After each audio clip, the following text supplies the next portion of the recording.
இன்றைக்கி 2 விஷயம் நான் நோட் பண்ணேன். என்னென்னா எல்லாமே பார்த்தீங்கன்னா கன்றுக்குட்டி ஃபஸ்ட்டு பால் ஊட்டி செக் பண்ணிடுறீங்க. ஆமாம். அதுக்கப்புறம் நீங்களே உட்காந்து காம்படிச்சு பார்க்குறீங்க. என்ன காரணங்கண்ணா? இல்லை, நம்ம எப்பயுமே சந்தையில் மாடு வந்து விலை பேசுறதுக்கு முன்னால் காம்பில் கை வச்சா சொரப்பு விட்ரும்.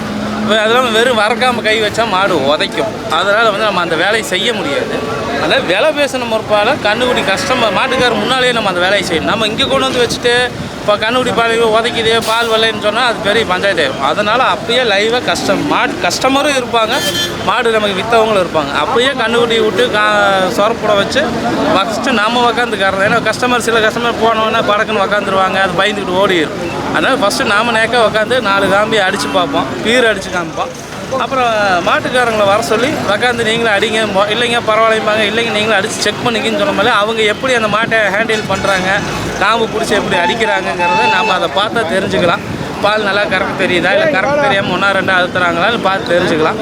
அப்புறம் அவங்களையும் ட்ரைனிங் பார்த்து உதைக்கலைன்னு கறக்க வைக்கும்போது நம்மளும் ஒரு சைடு. ஏன்னா நாளைக்கு மாடு வாங்கிட்டு போய் வீட்டில் போயிட்டு ஏங்க எனக்கு மாடு உதைக்குதுங்க பாலுக்கு நிற்கல அப்படி இப்படின்னு சொன்னாங்கன்னா நமக்கு என்ன தெரியும்? அதனால் நம்ம கண்ணு முன்னாலே அவங்களுக்கு பால் கறக்கிறது நம்ம ஃபஸ்ட்டு லைவாக பார்த்துக்கிறது.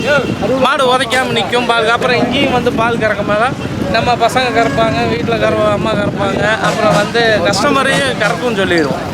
இங்கேயே நம்ம ஏன்னா எதுவுமே நம்ம கண்ணெதிர்க்கு இங்கேயே நம்ம ஏதோ பஞ்சாயத்து சொல்லலாம். பஞ்சாயத்து இருந்தால் கூட எங்கள் அன்றைக்கே நீங்களே கறந்தீங்களே எங்கெங்கே உதச்சது அப்படின்னு நம்ம கேட்குறக்கு ஒரு உரிமையோடு நம்ம கேட்கலாம். அதனால் எதுவுமே லைவாக எல்லாம் செக் பண்ணி தான் நம்ம ஏற்றிக்கிறது. சும்மா மாட்டை வாங்கி கட்டிவினா அப்படியே 1-2 அடித்து ஏற்ற மாட்டோம்.